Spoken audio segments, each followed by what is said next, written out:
할렐루야. 오늘의 말씀은 서로 복종이라는 제목을 가지고 말씀을 나누겠습니다.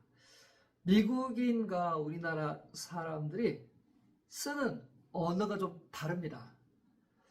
미국인들은 주로 my house, my school, my church, my country, my son and daughter, my wife 그렇게 씁니다. 근데 우리나라 사람들은 다르게 표현하죠. 우리 집, 우리 학교, 우리 교회, 우리나라. 공동체 의식이 느껴집니다. 너무 친근감이 느껴지죠. 그렇지만 또 너무 우리라는 말을 사용하는 경향도 있습니다. 누구에게 자기 아내를 소개할 때 우리 아내입니다. 또 우리 남편입니다 합니다. 미국 사람들은 그 말을 들으면서 너 아내지 왜 우리 아내라고 하지 하면서 속으로 웃습니다. 그게 문화 차이죠. 우리라는 말 상당히 좋은 언어입니다.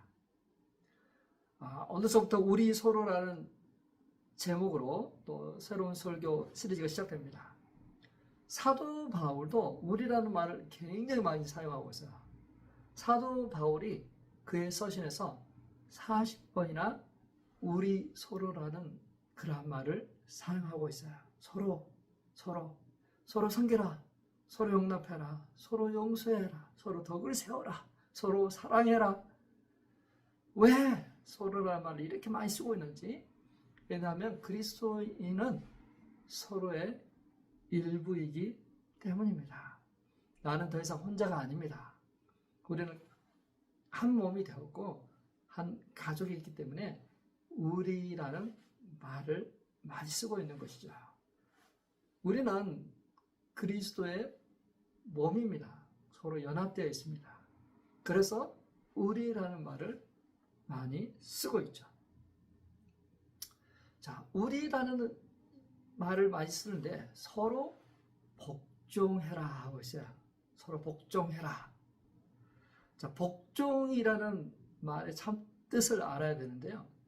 순종과 복종 이렇게 번갈아 가면서 성경을 번역하고 있습니다. 성경이 말하는 복종은 무슨 뜻일까? 우리가 흔히 일반적으로 말할 때 복종이란 말은 약간 부정적인 인식이 있잖아요. 군대에서 까라면 까, 시키면 시키는 대로 그렇게 복종하는 그러한 의미가 있잖아요. 낮은 사람이 높은 사람에게 무조건 따르고 행동하는 게 순종, 그런 걸까? 좀 애매하죠? 성경에서 말하는 그런 복종은 무슨 뜻일까요? 성경에서는 복종하다라고 번역된 헬라어 단어는 헤포타소마입니다. 이 두 단어가 합쳐졌는데 아래라는 뜻과 배치하다라는 뜻이에요. 그러니까 아래에 배치하다. 그러니까 복종하다는 말은 강제적으로 마지못해서 순종하는 것이 아니라 오히려 자발적으로 자기 자신을 상대방보다 낮추어 섬기는 것을 복종하다라는 거죠. 그리고 수평적인 관계에서 스스로 낮춰서 섬기는 것, 따르는 것을 복종이라고 이야기해요.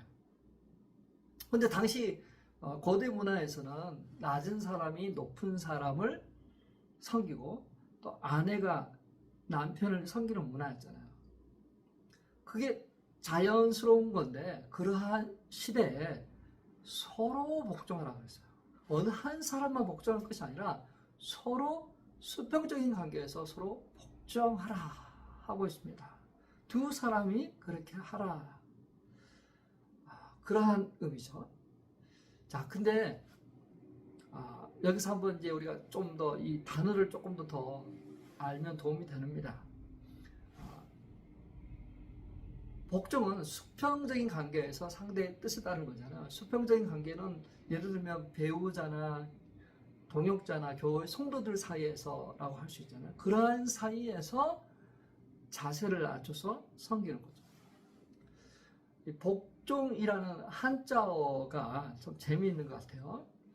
엎드릴 복, 또 쫓을 종, 그렇게 써야가 맞는 말인데 실제로는 엎드릴 복을 쓰지 않고 옷, 복자를 쓰고 있어요. 옷, 복, 쪼출종. 우리 선조들은 왜 엎드릴 복을 쓰지 않고 옷복을 썼을까? 왜 한자를 옷복을 썼을까? 옷은 의복이잖아요. 의복. 그때 복을 옷복이라고 쓰고 있죠. 의복. 근데 복종할 때 그도 옷복을 쓰고 있어요. 분명히 이유가 있을 것 같아요. 옷은 몸을 보호합니다. 또 사람을 멋있게도 합니다. 품위를 나타내기도 하죠. 이 옷은 몸과 하나가 되어 있어요. 몸을 따르고요. 몸이 움직이는 대로 함께 움직입니다. 때론 이 옷을 더럽혀지기도 하고 또 헤어지거나 찢어지는 그런 상황 가운데서도 옷은 몸과 같이 행동합니다. 몸을 따르죠. 행합니다.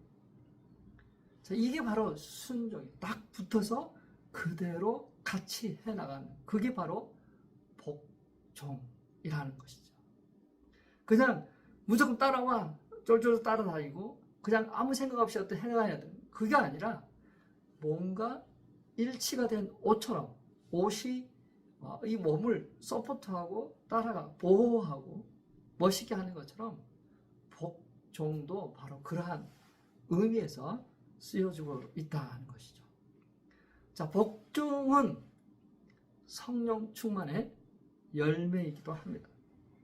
성령 충만의 열매, 서로 화답하고 찬양하고 감사하며 피차 복종하라. 성령님 우리 삶의 열매를 맺기를 원하세요. 그래서 우리에게 성령 충만함을 요구하십니다. 자, 성령 충만하다고 하면서 교만하거나 이기적일 수가 없잖아요. 성령 충만할 때 겸손하고 서로 섬기고 복종하는 일들이 일어납니다. 질서의 하나님께서 순종과 복종하는 자들을 통해서 그 하나하나가 맞아 들어가도록 하는 것이죠. 성도들 사이에서도 나이 따지거나 직책 따지지 않고 수평적인 선상에서 서로 상대방보다 낮춰 섬기게 되는 것이죠. 우리가 섬겨야 될 또 다른 이유가 있는데 그것이 무엇이냐면 그리스도를 경외하기 때문에 복종하는 거예요. 한번 따라해 보시겠습니까? 그리스도를 경외함으로 피차 복종하라. 그리스도를 경외함으로 피차 복종하라. 자, 그리스도를 경외하기 때문에 성경은 부모를 공경하라고 쓰고 있어요. 그러나 하나님은 경외한다는 표현을 쓰잖아요. 하나님을 경외하기 때문에 서로 복종하라 하고 있어요. 경외한다. 하나님을 결코 가볍게 여기지 않는 존경, 거기다가 두려움이 합쳐진 그러한 말이겠죠. 믿는 성도들은 하나님을 사랑할 뿐만 아니라 경외합니다. 경외하기를 잃어버리면 불순종하는 삶을 살 수 있어요. 그리스도를 경외함으로 서로 복종하시는 그러한 삶 되시길 바랍니다. 복종은 어떤 우위를 가리는 그것이 아닙니다. 복종은 하나님의 말씀에 따르는 것이에요. 하나님을 경외하기 때문에 성령의 이끄심 때문에 서로 복종하는 저와 우리 성도 되시길 바랍니다. 복종은 다시 한번 말씀드리지만 상하를 정하는 게 아니에요. 무조건 따라가고 순종하는 것도 아닙니다. 옷, 복, 의복과 같이 몸을 보호하고 멋있게 만들고 또 몸이 원하는 대로 그대로 같이 따라가 주는 것, 그것이 바로 복종이다 라고 말할 수 있겠죠. 자, 건강한 관계는 나 자신을 책임지고 다른 사람을 책임지고 있을 때 시작됩니다. 건강한 관계, 헬티한 릴레이션십. 자, 독립적인 사람은 나는 너 도움 필요 없어. 나 혼자 할 수 있어. I don't need you. 그렇게 이야기합니다. 근데 의존적인 사람은 나는 너 없이 살 수 없어. I need you.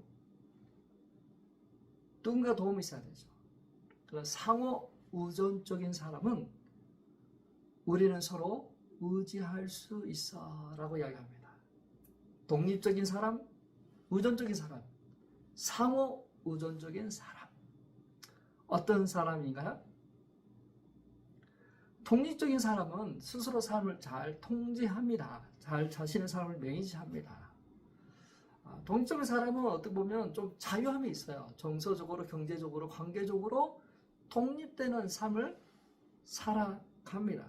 그렇기 때문에 좋은 관계를 만들어 갈 수도 있어요. 더 나은 목표를 향해서 나아갈 수도 있습니다. 독립적인 사람은 어떤 대중을 따라가거나 또 유행을 따라가거나 그러지 않습니다.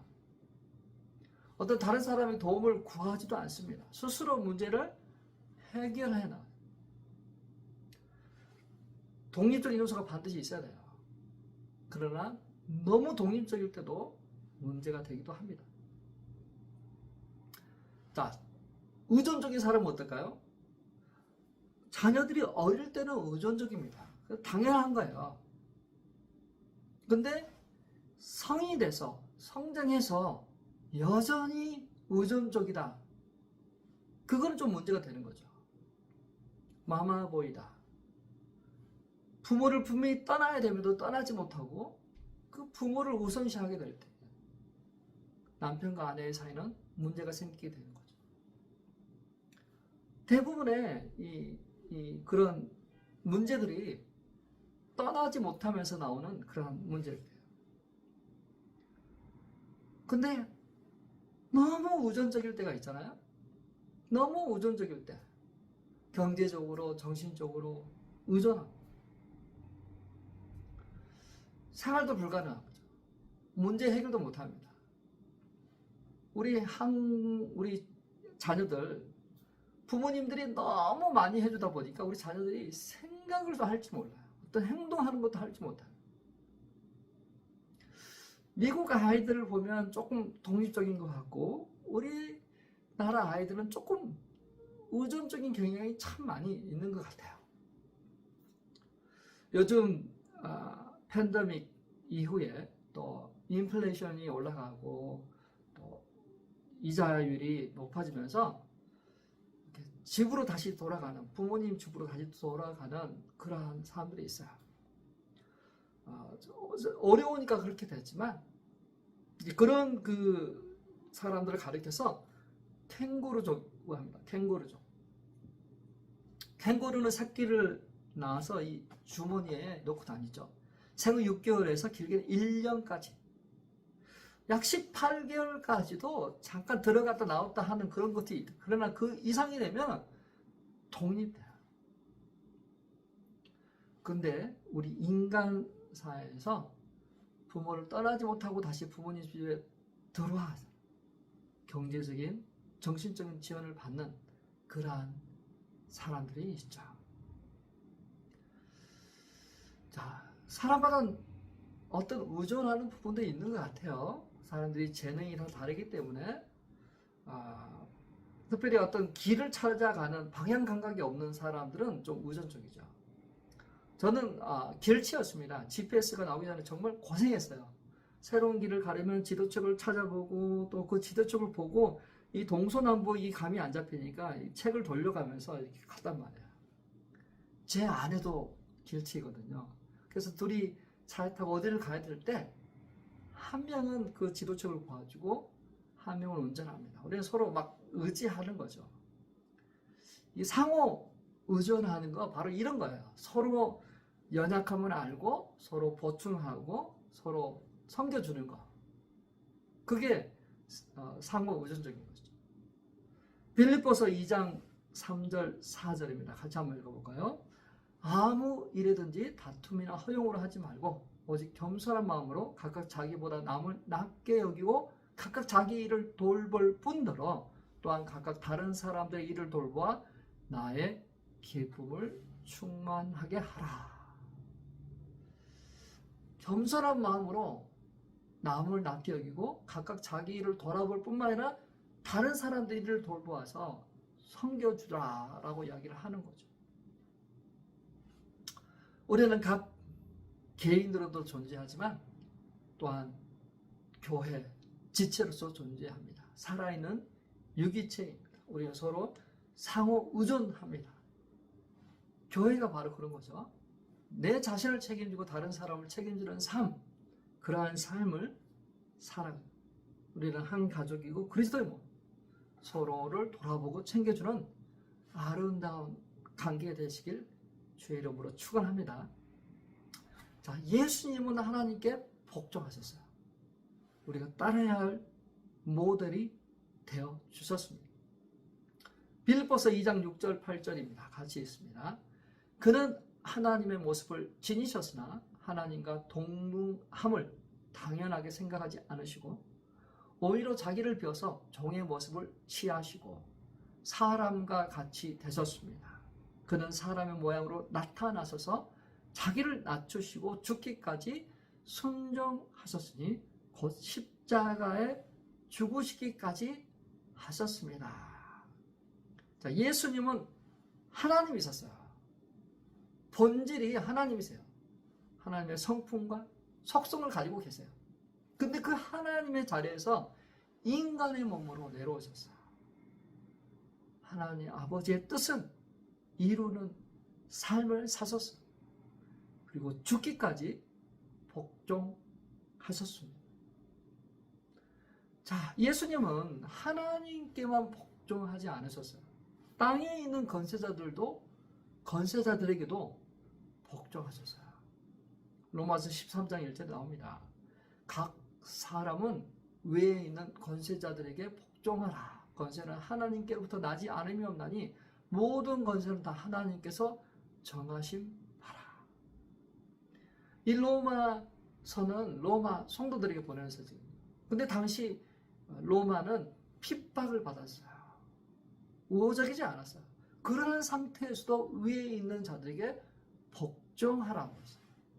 하나님은 세상 건세자들을 통해서 일을 하기 때문에 그들에게 건세를 주셨기 때문입니다. 로마서 13장 3절 4절입니다. 같이 한번 읽겠습니다. 최한간들은 좋은 일을 하는 사람에게는 두려울 것이 없고 나쁜 일을 하는 사람에게만 두려움이 됩니다. 건세를 행하는 사람을 두려워하지 않으려거든 좋은 일을 하십시오. 그러면 그에게서 칭찬을 받을 것입니다. 건세를 행사하는 사람은 여러분 각 사람에게 유익을 주려고 일하는 하나님의 일꾼입니다. 그러나 그대가 나쁜 일을 저지를 때는 두려워해야 합니다. 그는 공연히 칼을 차고 있는 것이 아닙니다. 그는 하나님의 일꾼으로서 나쁜 일을 하는 자에게 하나님의 진노를 집행하는 사람입니다. 자, 하나님께서 세상 건세자들에게 건세를 주고 악을 억제하는 것. 하나님의 공의와 정의가 이루어지도록 하고 있습니다. 위에 있는 자들은 하나님의 사역자가 되어서 사회 질서와 공의를 세워 나가고 있는 거죠. 그러므로 위에 있는 그 권위를 인정하고 존경합니다. 근데 요즘 말이에요. 부모나 또 리더나 어떤 그런 사람들에 대한 부정적인 생각들을 너무 가지고 있는 것은 비성경적입니다. 권위는 누구에게서 와요? 하나님께서부터 오고 하나님께서 그들에게 권위를 주신 것이죠. 가정에서는 부모의 권위가 있어야 되고 학교에서 스승의 권위가 있어야 되고 요즘 한국에 스승이 권위가 사라질 때 나타나는 그런 나쁜 패턴이 많이 있잖아요. 사커팀 감독, 코치 권위가 있어야 됩니다. 회사에서는 상사가 권위가 있어야 돼요. 군대에서는 높은 지위에 있는 사람이 권위가 있어야 돼요. 그래야만 되는 거예요. 권위, 그 권위를 주신 분에 대해서 복종하고 순종하는 것. 예수님께서 그런 삶을 살았기 때문에 우리 또한 그러한 삶을 살아야 돼요. 미국 목사님과 일행이 비행기를 경유해서 가게 되는데 그 경유하는 데가 아프리카 어느 지역입니다. 공항에서 대기하고 있다가 프랑스 선교사님 한 분을 만납니다. 그래서 그 일행들이 그 선교사님에게 묻습니다. 여러 가지를 묻는 중에 한 가지가 선교사님 몇 명이나 구원하도록 도우셨습니까? 선교사님이 이야기합니다. 10년 동안 일했는데 2명의 이슬람 형제를 회심시켰습니다. 세례 주었습니다. 아, 그렇군요. 그런데 왜 이곳에 계십니까? 하나님께서 이곳에 머물라고 하셨기 때문입니다. 목사님과 그 일행들은 크게 감동되었어요. 이게 복종이구나. 이게 하나님께서 있으라고 한 그곳에, 머물라고 한 그곳에, 허락하신 그 환경 속에 그대로 거하는 것, 그게 복종이라. 복종. 사랑하는 성도 여러분, 죽기까지 복종하신 주님, 제자들의 발을 씻기시면서 말씀하셨잖아요. 내가 선생이면서 너희 발을 닦은 것처럼 너희는 서로 섬기는 삶을 살아라. 오직 사랑으로 서로 섬기시길 바랍니다. 우리는 지체이고 한 몸, 서로 받아주고 서로 봉사하고 서로 사랑하고 서로 짐을 지고 서로 격려하는 그러한 삶을 살아야 합니다. 복종은 성령의 열매입니다. 복종은 하나님을 경외하기 때문에 나타나는 그러한 열매입니다. 권위는 하나님이 주신 것입니다. 그래서 선을 행하는 자는 보호받지만 악을 행하는 자는 두려움이 대상이 되는 거죠. 성숙한 복종, 하나님이 원하시는 마음이고 태도입니다. 자기를 비워 종의 형체를 가지신 주님을 본받아서 서로 섬기고 사랑하는 저와 우리 성도님 되시길 주님의 이름으로 축원합니다. 이제 한 주간 세상으로 나갔을 때 우리는 서로 섬기는, 서로 복종하는 삶을 살아야 합니다. 서로 복종하는 삶, 남편과 아내 어떤 상하, 우월의 관계가 아니라 수평적인 관계에서 서로 복종하는, 낮은 위치에서 섬기고 또 옷과 같이 몸을 달라붙고 또 서포트하고 정말 멋지게 하는, 더 성공되게 하는, 복되게 하는 그러한 섬김과 수고와 사랑이 한 주간 있기를 바랍니다. 그래서 복종의 열매와 기쁨, 그것을 느끼며 살아가는 저와 우리 성도님 되시길 주님의 이름으로 축원합니다. 그러한 삶을 살기를 다짐하는 성도는 아멘 하시기 바랍니다. 아멘. 아멘. 반드시 그렇게 이루어지길 축복합니다.